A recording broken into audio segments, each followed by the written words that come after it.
My dear students, in this session we'll be taking up questions related to assumptions. Some of the questions will be from the SNAP previous year and rest will be general questions. Okay, so first of all, let us understand what is an assumption. For example, I'm recording this video, so I'm presuming that some of you will watch this video. That is an assumption. ये assumption ही तो है कि ये video record करूँगा तो कुछ लोग देखोगे आप में से या कई लोग देखोगे, ठीक है. So that is an assumption. अगर ये अजम्पशन नहीं होगा तो वीडियो को बनाऊंगा. Then once the video is uploaded, तो आप यूट्यूब पे इस वीडियो को जब देखोगे तो आपका अजम्पशन होगा कि ये वीडियो आपको हेल्प करेगा. That is your assumption and that is why you are watching that video, ठीक है. So these are the assumption. Assumption कब आता है? कोई एक्शन से पहले वाली चीज़, यानी कि कोई स्टेटमेंट गिवन है तो उससे पहले वाली चीज़, that is an assumption. Okay, so एक कंपेरिजन करना इंपॉर्टेंट है या एक बात को समझना इंपॉर्टेंट है कि when we are talking about assumption,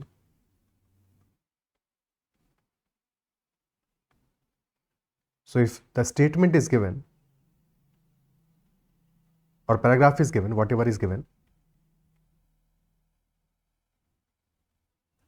assumption precedes it, precedes, पहले आता है इसके, ठीक है. then there is inference as well. inference based questions भी आते हैं. inference succeeds it, inference बाद में आता है. inference is logical deduction from the statement or passage. ये डिफरेंस है assumption और inference में. inference is based on logic, ठीक है. ज़रूरी है कि inference के पीछे कोई solid ground होना चाहिए, but assumption के पीछे कोई solid ground होना ज़रूरी नहीं है. assumption is more like a belief कि I feel the video will be watched. ज़रूरी नहीं है कि ऐसा हो, ठीक है. Also it can be based on a false belief as well. I might think that I will upload the video and on the first day, first hour itself, 1 million people will watch this video. Belief हो सकता है मेरा, इस assumption से मैंने video बनाया, but ज़रूरी नहीं है कि वो सॉलिड ग्राउंड पे हो या सही हो, ठीक है. Can be falsified later. तो assumption का सही होना ज़रूरी नहीं है, बट कोई स्टेटमेंट कहने से पहले assumption का होना ज़रूरी है. Because if there is an assumption, on the basis of assumption the statement is made. तो assumption करता क्या है? How does it benefit the statement?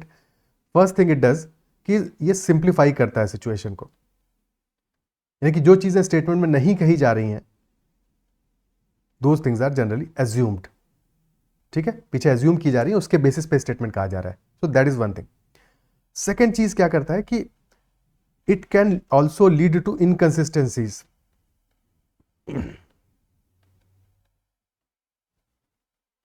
Inconsistencies, for example कि you are watching this video is on logical reasoning topic या critical reasoning पे as good as, ठीक है. तो you are watching this video and you might assume, some of you might assume कि ये video देखने के बाद हम कोई भी क्वेश्चन प्रैक्टिस नहीं करेंगे और सारे क्वेश्चन हमारे सही हो जाएंगे, ठीक है. So that could also be assumption, but that assumption will lead to inconsistency.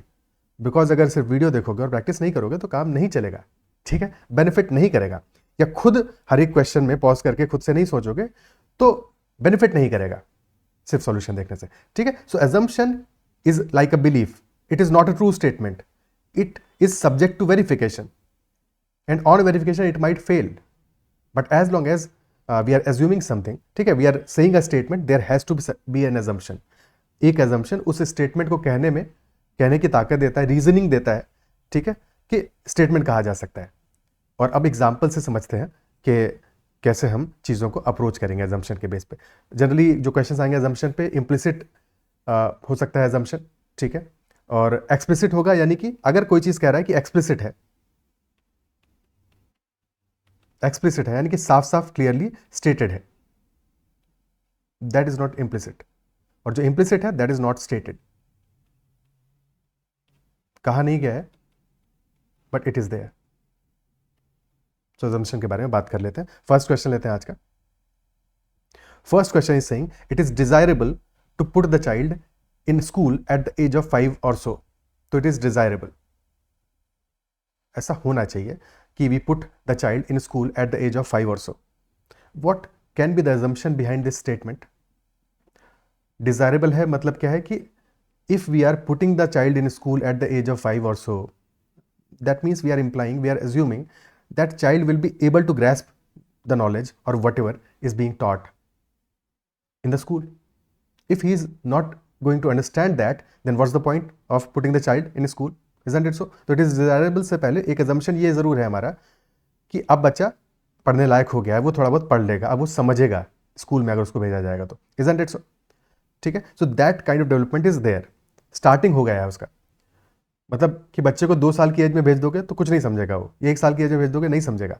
तो एक अप्रोप्रिएट डेवलपमेंट हो गया कि इसके बाद में वो स्कूल में थोड़ा बहुत चीज़ों को सीखने के लिए तैयार है. Now he is slightly ready. So that is our first assumption. अब एजम्पशंस जो गिवन है उनको समझते हैं. First assumption is saying at that age the child reaches appropriate level of development and is ready to learn. So yes, that is a valid assumption, because अगर ये statement कहा गया है तो this must be a valid assumption. First assumption is valid and implicit. Implicit यानी कि not stated, but that is an assumption. Second कह रहा है the school do not admit children after 6 years of age. So second हमारा कह रहा है it might be, देखो जो second statement है, it might be a fact in some local areas. ऐसा हो सकता है कि this might be a fact in some local areas. Possible है कि स्कूल कहे कि बॉस अब आपका जो बच्चा है 6 साल का हो गया, अब इसको हम एडमिशन नहीं देंगे. ठीक है. So that might be a fact, but this is not the assumption behind this statement. जब ये स्टेटमेंट जिस बंदे ने कहा है उसका ये एजम्पशन नहीं रहा होगा कि 6 साल के बाद में एडमिशन हो नहीं पाएगा, इसलिए बच्चे को स्कूल में भेजना चाहिए. ठीक है. डिजायरेबल क्यों है? Because now he has attend that age, so the child must be sent to school. Option A will be the answer. Second is wrong. Clear? Okay. Even if it is a fact, still it is wrong because it is not the assumption behind the statement. Next question. In order to bring punctuality in our office, we must provide conveyance allowance to our employees. In charge of the company tells personal manager. ठीक है. So statement वही fix रहता है. In order to bring punctuality in the office, we must provide conveyance allowance to our employees, which implies that in charge of the company is thinking in his mind that if he provides conveyance allowance, it will bring punctuality. That is his assumption. Isn't it so? That is his assumption, or that is what is mentioned in the first assumption. Conveyance allowance will not help. No, opposite is mentioned. Will not help in bringing punctuality. Absolutely absurd. The first is wrong. ठीक है. Not help mentioned है. Otherwise not अगर नहीं लिखा होता तो this was the assumption behind. Clear. Second कह रहा है discipline and reward should always go hand in hand. So statement क्या कह रहा है? We must provide conveyance allowance. Conveyance allowance क्या है? It will be a monetary reward kind of thing. ठीक है. इंसेंटिव है, मॉनिटरी इंसेंटिव है, and incentive towards what? To bring punctuality, which is discipline. So yes, the in charge of the company thinks that the incentive, giving incentive will help in having discipline. So discipline and reward should always go hand in hand. That is also in mind. That is also in his mind. तो second statement तो सही है. First अगर होता conveyance allowance leads to punctuality तो सही होता, but first wrong है. Second statement is correct. Only option B will be there. So second is implicit, that if you want discipline you should give some reward to that. So discipline will be there. Next statement, a warning in a train compartment to stop the train, pull the chain. So if you want to stop the train, pull the chain. ठीक है. So if the train compartment warning is saying to stop the train, pull the chain, penalty for improper use ₹500. तो अगर मान लो कि train के compartment ऐसा warning लिखा हुआ है तो क्या क्या assumption हो सकता है? पहला assumption तो हो सकता है कि ट्रेन में जो ट्रैवल करने वाले ट्रेवलर्स हैं, पैसेंजर्स हैं, most of them can read, because if they cannot read there is no point of putting a signboard. ठीक है. Isn't it so? So definitely they can read. Then they can read, and after reading they will take action accordingly. So पहला statement कह रहा है to stop the train, pull the chain, यानी कि train को stop करने की जरूरत पड़ सकती है, बिकॉज ट्रेन तो वैसे भी खुद भी स्टॉप होती है रेगुलर इंटरवल पे या स्टॉपेजेस पे, स्टेशन पे. बट अदरवाइज भी कोई इमरजेंसी सिचुएशन आ सकता है, कोई ऐसा सिनारियो आ सकता है when we need to stop the train. So there might be a possible case. Then second statement is penalty for improper use is ₹500, which implies that there are people who are using it improperly or misusing it. So for them to stop that, there is a penalty. Assumptions given है. पहला है some people misuse the alarm chain. Yes, that is the assumption. That is why there is a penalty statement. Second है on certain occasions people may want to stop the train. Definitely that is why there is a chain. सो दोनों statement correct है हमारे, option C is the answer. Okay, next question, Y advised X that if he wants to study management he should join IIM। Y ने X को advice किया that if he wants to study management then he should join IIM। So that is the advice कि management करना है IIM को ज्वाइन कर लो। So what could be possible assumptions? First assumption could be that if y is advising x, that means कि x y की सुन रहा होगा, यानी कि x y की बात पे कुछ तो ध्यान देता होगा। अगर ध्यान ही नहीं देता होगा तो y एडवाइस x को क्यों देगा? ठीक है, so first thing is that probably x listens to y's advice. Second thing, that y is advising that if x wants to study management, then he should join IIM, which implies that IIM should be a good management institute. Because if IIM is not a good management institute, if it is a bad management institute, then y will not advise x about it. ठीक है, सिर्फ हमको इतना statement दिया है तो इसके पीछे की कहानी और नहीं सोचना कि भाई दुश्मन भी तो हो सकता है, गलत भी तो सलाह दे सकता है। ठीक है, so these are our assumptions, those are not the assumptions of the statement given. Okay, so for this sufficient statement we can conclude that yes, IIM provides good management education. That is a valid assumption, because that is why y is suggesting that. And the second, x listens to the advice given by y, that is also a valid assumption. Both are valid assumptions. Option C will be our answer. Okay, next question. Next is saying government has decided to pay compensation to the tune of rupees 1 lakhs to the family members of those who are killed in railway accidents. Government ने decide किया है to pay compensation 1 lakh rupees each to the family members of those who are killed in railway accidents. Fine. So if government has decided to pay compensation कि हम इतना पैसा देंगे, that implies कि government के पास पैसा है।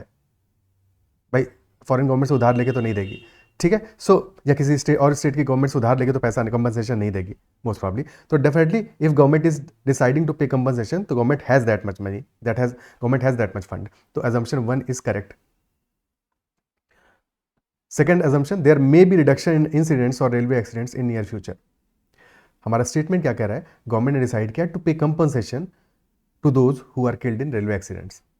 ठीक है, this is not talking about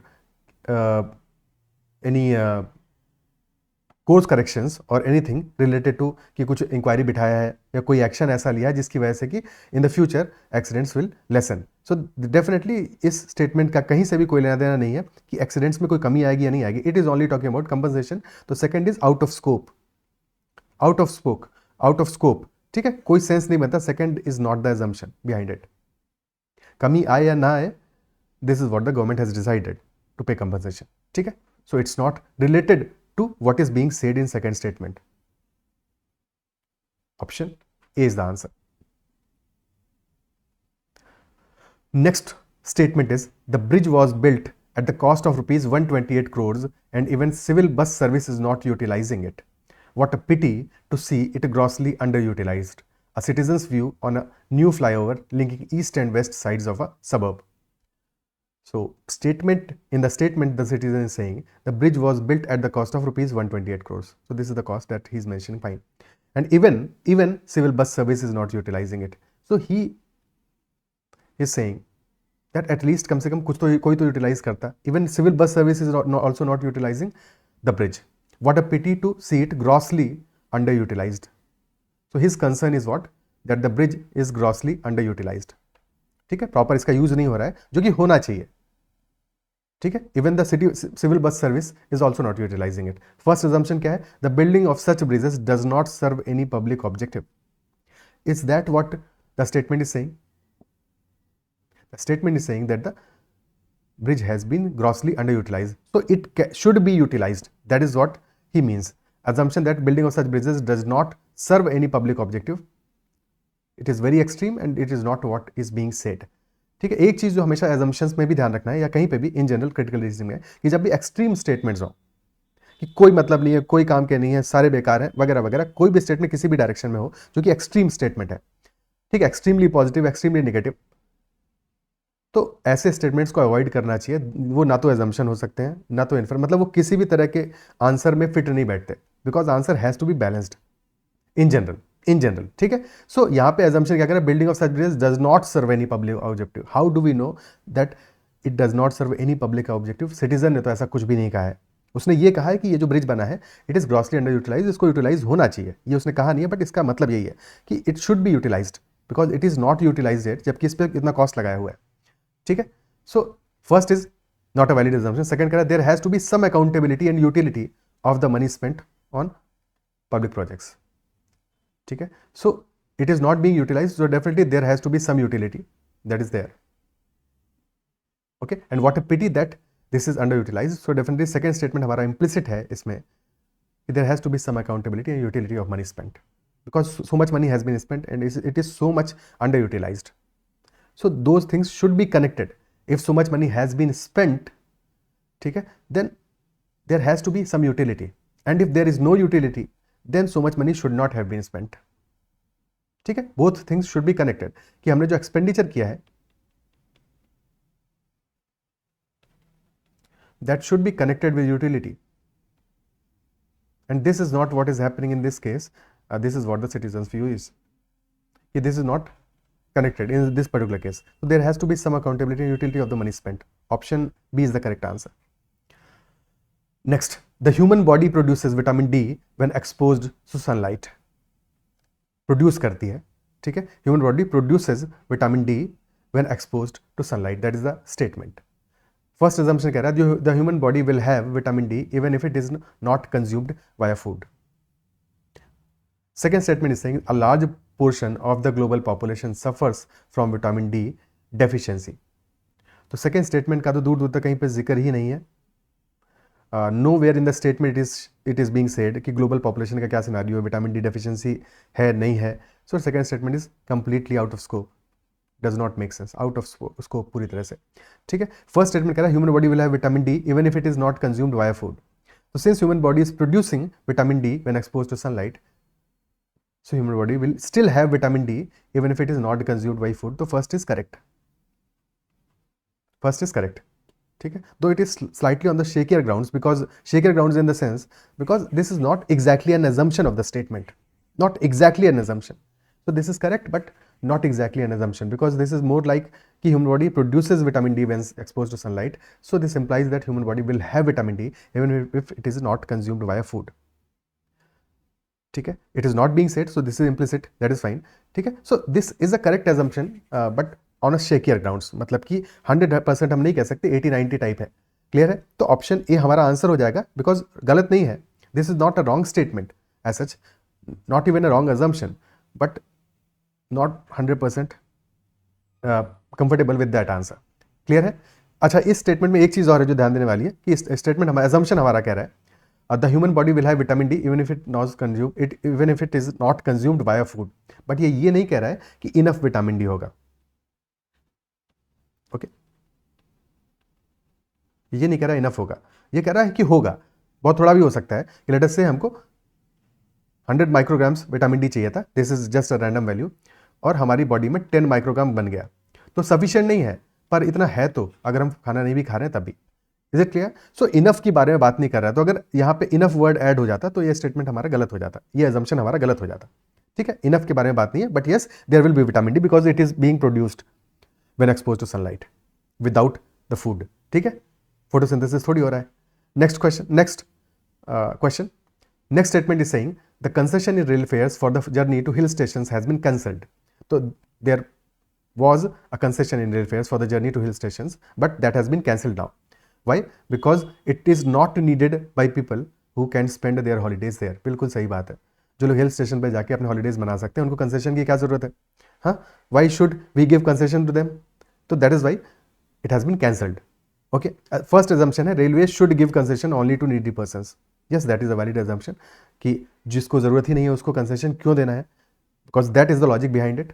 ठीक है, that is why it has been cancelled. It has been cancelled. Why it has been cancelled? Because not needed, not needed. ठीक है, so definitely if not needed hence cancelled, so government railway should give concession only to needy. That is a valid assumption. ठीक है, not needed given है and hence cancelled. So definitely needed should be given. That is the valid assumption. Second कह रहा है railway should not encourage people to spend their holidays at hill stations. So nowhere it is mentioned that railway is discouraging the people to spend the holiday. It is just saying कि उसके लिए हम concession नहीं देंगे, भाई अपने पैसे पे तुमको जितना जाना है जाओ, बिंदास जाओ, ठीक है। तो रेलवे का कोई ऐसा कहना नहीं है कि इनकरेज या डिस्करेज वो नहीं कर रहा है, लोगों की अपनी मर्जी है, उनको स्पेंड करना हॉलीडे हिल स्टेशन में बिल्कुल करें, बस रेलवे के पैसे पे ना करें, that is what it is. So second statement is wrong, first is correct, option A will be the answer. Next, de-link degrees with jobs, then boys will think before joining colleges. Okay, first assumption है boys join college education for getting jobs. Statement कह रहा है de-link degree with jobs, degree और job का connection खत्म कर दो. Then boys will think before joining colleges, which implies that right now boys are not thinking before joining colleges. Why? Because they think that their college degree will give them jobs. So that is something which is implicit. College degree will give jobs, that is in the mind of boys. So if we delink these two, then definitely boys will think. The first assumption is valid, boys join college education for getting jobs, that is a valid assumption. Second, our degree is of no use for getting a job. Nowhere it is mentioned कि degree का कोई use नहीं है for the job. It is just saying that boys join the college only for the job, nothing else. तो college की degree का तो use ही use है जॉब के लिए, तभी तो ज्वाइन ही कर रहे हैं. तो second is absolutely bogus. Only assumption 1 is correct, only assumption 1 is implicit, hence option A will be the correct option. Clear? Okay. Next देखते हैं. अगला कह रहा है paper shortage around the nation, mostly brought on by a lack of foreign reserves to purchase paper, led to some schools announcing that their term mid-year exam would be postponed indefinitely. Due to paper shortage and associated price increases, the Daily ceased print publishing and shifted to e-papers. Okay, so statement हमारा क्या कह रहा है? Paper shortage है around the nation, क्यों है?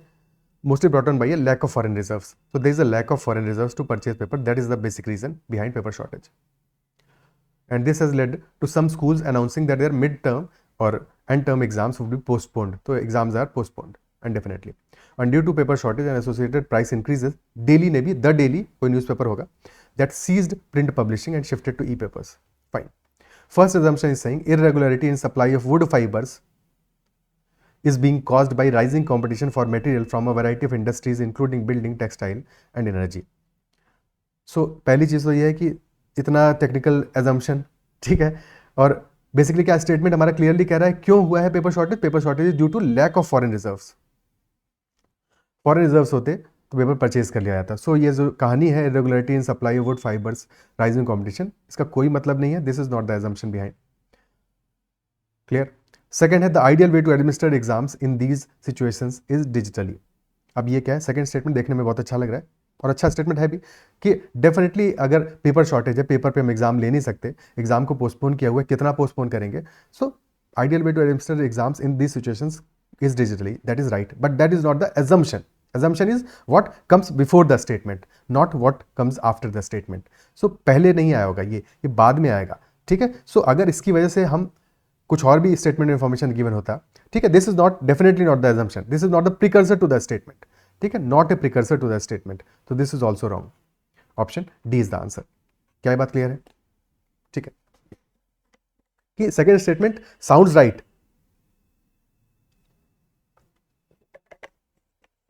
But assumption नहीं है.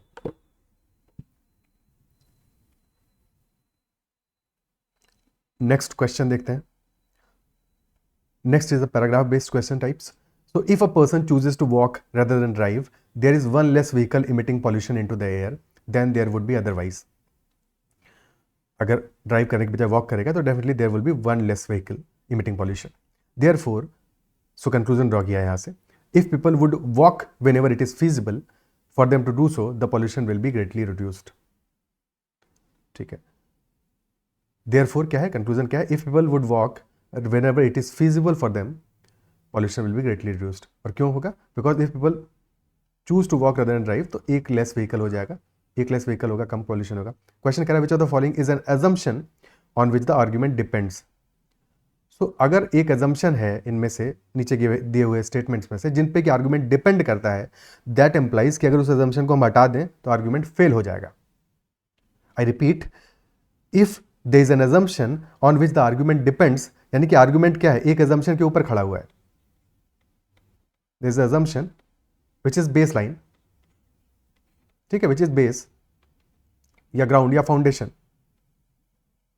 और उसके ऊपर हमारा पूरा ये आर्ग्यूमेंट का इमारत खड़ा हुआ है. सो अगर हम assumption को खिसका दें नीचे से तो आर्ग्यूमेंट खत्म हो जाएगा, खुश हो जाएगा. ठीक है, सो देखते हैं कि कौन सा हमारा हो सकता है assumption ऐसा. First statement is saying cutting down on pollution can be achieved in variety of ways. Fine, but this could also be a way.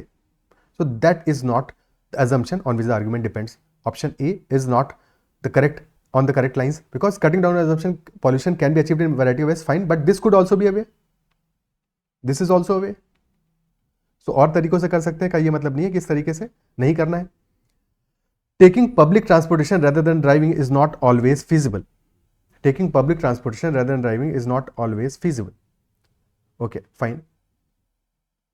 Could be the case, but question हमसे यहाँ पे क्या कह रहा है, if people could walk करने की बात करें पब्लिक ट्रांसपोर्टेशन का, तो कहीं पे डिस्कशन ही नहीं है, तो this is out of scope, does not connect with the information given, तो ये भी आंसर नहीं है, ये भी नहीं हो सकता. Option C is saying walking is the only feasible alternative to driving that results in the direction of pollution. So if walking is the only feasible alternative to driving that results in a reduction of pollution, this is is this the assumption on which the argument depends? We'll check that. ठीक है, बाद में discuss करेंगे. This is not wrong. There are people who never drive but who often walk. ऐसे लोग हैं जो कि कभी ड्राइव नहीं करते बट ऑफन वॉक करते हैं, तो ठीक है, बट हम उन लोगों की बात नहीं कर रहे इस स्टेटमेंट में. इस स्टेटमेंट में किसकी बात की जा रही है कि वो लोग जो कि अभी ड्राइव करते हैं पर अगर वॉक करना चूज करें तो पॉल्यूशन कम होगा. ठीक है, if people would walk whenever it is feasible for them to do so, तो पॉल्यूशन में रिडक्शन आएगा. तो that is fine, this statement is fine, but this statement is not the assumption on which the argument depends. तो this is not right answer, not right answer. ठीक है, fine as a statement, it could be a fact, but this is not concerning for our statement. ठीक है, last वाला कह रहा है people sometimes drive when it is feasible to walk instead. Okay, going back to the statement, कह रहा है if a person chooses to walk rather than drive there will be one less vehicle. Fine, therefore if people would walk whenever it is feasible for them to do so, if people would walk whenever it is feasible for them to do so. ठीक है, so when it is feasible, जब walk करना feasible है, जब walking is feasible, then people should not drive but instead walk. That is what the statement is saying, the argument is saying. ठीक है, और अगर आर्ग्यूमेंट ऐसा कह रहा है इसका मतलब है कि जो लास्ट स्टेटमेंट हमारा कह रहा है कि people sometimes drive when it is feasible to walk instead. So assumption is saying that sometimes when people can walk they are still driving. So if they stop driving those times, then definitely pollution will be greatly reduced. So the assumption is option E, people sometimes drive when it is feasible to walk instead. So if it is feasible to walk, they should walk and not drive. So option E is the correct answer. ठीक है, सी के बारे में एक बार फिर से जाते हैं. सी कह रहा है walking is the only feasible alternative driving that results in the reduction in pollution. That is not what the statement is suggesting. It is not saying कि walking is the only feasible alternative. There can be many alternatives to driving, but ठीक है, but उसके लिए ये question बात नहीं कर रहा है, तो option C is definitely not right. ठीक है, इसकी जरूरत नहीं है कि ओनली फीजिबल अल्टरनेटिव, और भी अल्टरनेटिव हो सकते हैं. ठीक है, that can reduce pollution, public transportation हो सकता है. क्लियर है? सो ऐसा स्टेटमेंट नहीं कह रहा है कि सिर्फ एक ही पॉसिबल अल्टरनेटिव है, ये कह रहा है कि वॉकिंग इज वन अल्टरनेटिव और उसकी वजह से फर्क पड़ेगा, पॉल्यूशन कम होगा. So option E is the solid assumption on which this argument depends, that people sometimes drive when it is feasible to walk. So if it is feasible to walk, people should not drive and instead walk to reduce the pollution. Clear? Next question, the increase in the number of newspaper articles exposed as fabrications serves to bolster the contention that publishers are more interested in boosting circulation than in printing the truth. There has been an increase in number of newspaper articles exposed as fabrications, and it serves to bolster contention that publishers are more interested in boosting circulation than in printing the truth. Even minor publications have staffs to check such obvious fraud. But even major publications कह नहीं रहा है, but मतलब यही है, ठीक है, कि many newspaper articles are now being exposed as fabrications which are only there such that circulation is boosted, but they are not truths. तो argument above assumes what? क्या assumption है argument का? ठीक है, assumption है यानी कि उस assumption को अगर हम हटा दें तो पॉसिबल है कि हमारा जो argument है वो फॉल्टी हो जाए, गड़बड़ हो जाए, ठीक है। पहला assumption कह रहा है, पहला ऑप्शन कह रहा है newspaper stories exposed as fabrications are a recent phenomena. So nowhere this is being said. It is only saying there is a increase. But पहले नहीं था, ऐसा नहीं कह रहा, तो option A is not correct. Everything a newspaper prints must be factually verifiable. This seems good that it must be, but that is not the assumption. ठीक है, that is not the assumption that everything a newspaper prints must be factually verifiable. Everything कह दिया, most of the things नहीं कहा है, ठीक है. So even if everything is not verifiable, most of the things could be, and those things that can be verified, that are factually verifiable, should be verified. ठीक है ना, isn't it so? क्योंकि question हमारा क्या कह रहा है, argument क्या कह रहा है कि फैब्रिकेशंस हैं, ठीक है, because boosting circulation is the main focus. तो जानबूझ के चीज़ें ऐसी डाली गई हैं, फैब्रिकेशन, उनको पता है कि फ्रॉड है, बट स्टिल उन्होंने डाला है. तो फैक्चुअली वेरीफाइबल चीज़ों पे भी उन्होंने गड़बड़ किया है. Even if everything is not factually verifiable, जो नहीं है फैक्चुअली वेरीफाइबल उसके लिए प्रॉब्लम नहीं है, ठीक है. So this is not needed statement, इसकी कोई जरूरत नहीं है. This is not assumption. Option C कह रहा है fact checking is more comprehensive for minor publication than for major. No, it is not saying that. ये क्या कह रहा है, even minor publications have staffs, so fact checking is more comprehensive. Nowhere it is assuming that, कोई ऐसा assumption नहीं है. Option C is also incorrect. D कह रहा है only recently have newspapers admitted to publishing intentionally fraudulent stories. Again ये similar चीजें हैं, ओनली रिसेंटली ऐसा कुछ भी नहीं है, इंक्रीज हुआ है, it was already there. So D is also not correct. E कह रहा है publishers of newspapers are the people who decide what to print in their newspapers. So if we are blaming, क्या कह रहा है statement हमारा, argument कह रहा है publishers are more interested in boosting circulation than in printing the truth. तो publishers are more interested in what, boosting circulation, than in printing the truth. So publishers are not printing the truth. That is what the argument is saying.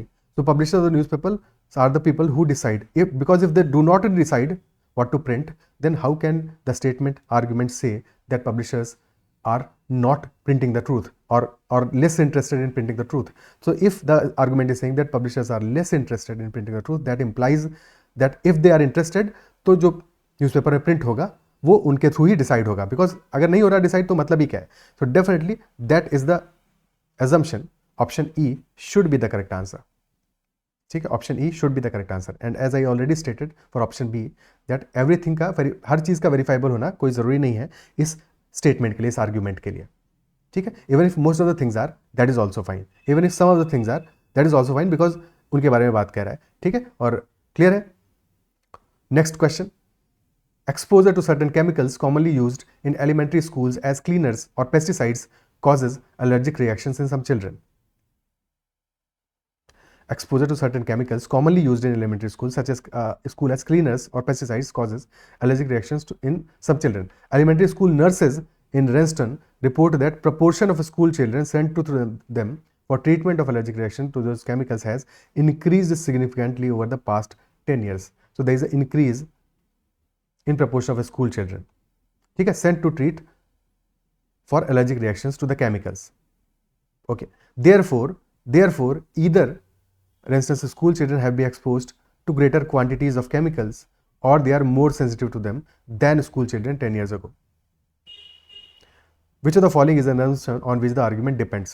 तो conclusion क्या draw किया है कि या तो ऐसा हुआ है, देखो एक चीज जो क्लियर है, ऑब्जर्व किया है कि number of students has increased, number of students who are exposed to these chemicals और allergic reactions. ठीक है, number of students जिनको कि allergic reaction हो रहा है from the chemicals, that has increased. That is for sure. ये तो observation है, और इससे conclusion draw किया है that either they are exposed to greater quantity, तो quantity बढ़ गया है, और they are more sensitive now,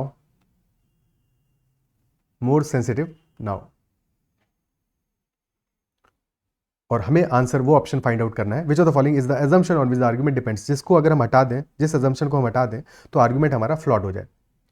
ठीक है, सो या तो ऐसा हो जाए कि they are not expose to greater quantities, ऐसे भी हो सकता है रीजनिंग, मतलब कि इन दोनों में से कोई और रीजन की वजह से नंबर ऑफ स्टूडेंट्स इंक्रीज कर रहा हो। अगर इन दोनों के अलावा कोई भी और रीजन की वजह से इंक्रीज कर रहा हो सकता है तो प्रॉब्लम है, इजंट इट सो, है कि नहीं? तो समहाउ इनसे कनेक्ट करना चाहिए। ऑप्शन ए कह रहा है number of school nurses employed by residence elementary school has not decreased over the past 10 years। It is not connected. Number of school nurses से कोई फर्क नहीं पड़ता है। जो हमारा स्टेटमेंट कह रहा है कि वो ये बात कह रहा है कि नर्सेज ने रिपोर्ट किया है तो उनका नंबर कम हुआ है, ज्यादा हुआ है, इससे फर्क नहीं पड़ता है। प्रपोर्शन ऑफ स्कूल चिल्ड्रन ज्यादा हो गया है, that is what the statement is suggesting.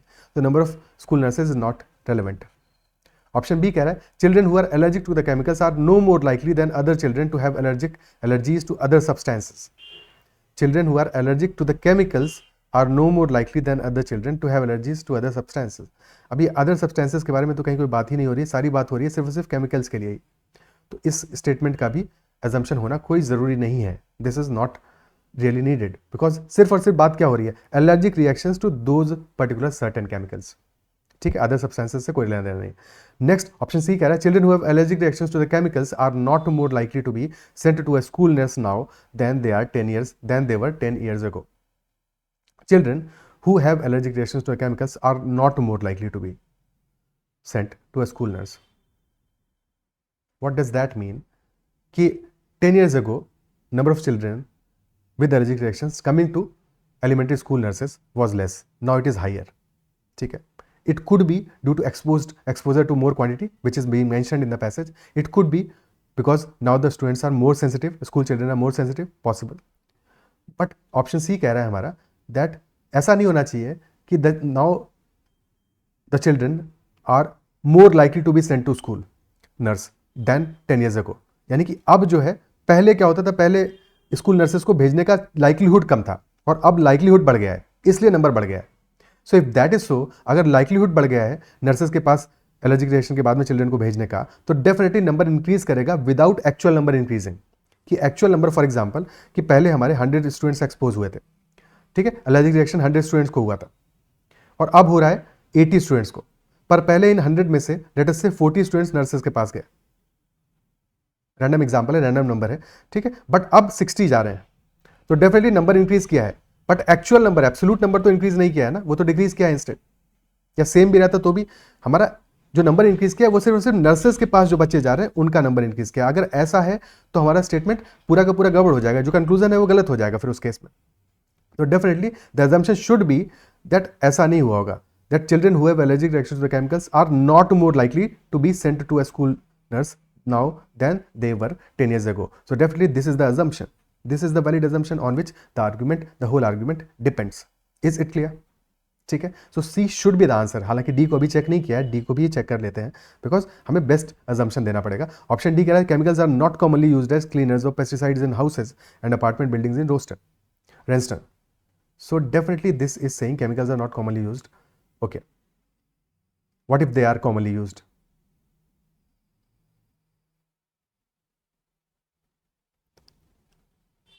What if they are commonly used? ठीक है, so that assumption is not on which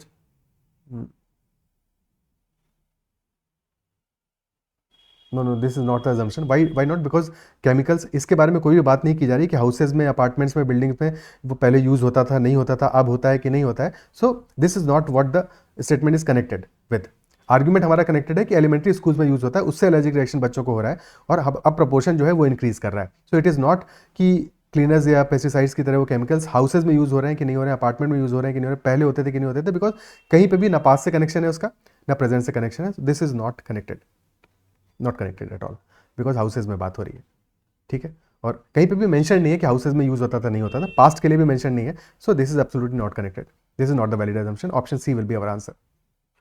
सो क्या ये बातें क्लियर होती हैं? ठीक है, I guess this is the last question. Yes this is. So that's all for this particular session on assumptions. I hope कि चीज़ें समझ में आई होंगी। ठीक है, कि कैसे हमें एजम्पशंस को हैंडल करना है, या एजम्पशंस पे बेस्ड क्वेश्चन आएगा तो कैसे उसको टैकल करेंगे। स्नैप में तो डेफिनेटली क्वेश्चंस बहुत मुश्किल नहीं आएंगे, ईजी क्वेश्चंस ही आएंगे, but we should be clear with our approach. Okay, अगर सेशन पसंद आया है तो उसको लाइक ज़रूर कीजिएगा, अगर कहीं पर डाउट रह जाता है तो कमेंट में मेंशन कीजिएगा, और अगर चैनल को सब्सक्राइब नहीं किया अब तक तो ज़रूर कर लीजिएगा। That's all for this session, bye bye, take care.